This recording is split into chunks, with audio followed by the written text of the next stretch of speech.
Sekilas info. Heboh. Sragen berguncang.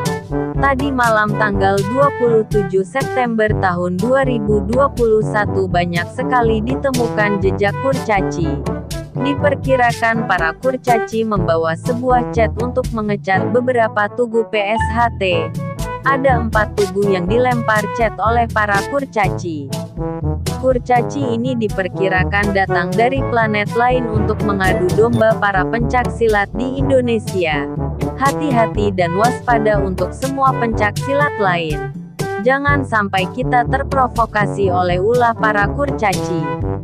Para kurcaci ini bergerak pada waktu malam hari.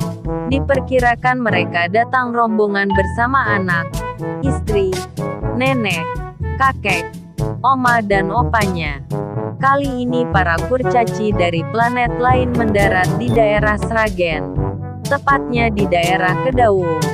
Waspada buat dulur-dulur lain, siapa tahu daerah Anda jadi terjet berikutnya oleh para kurcaci.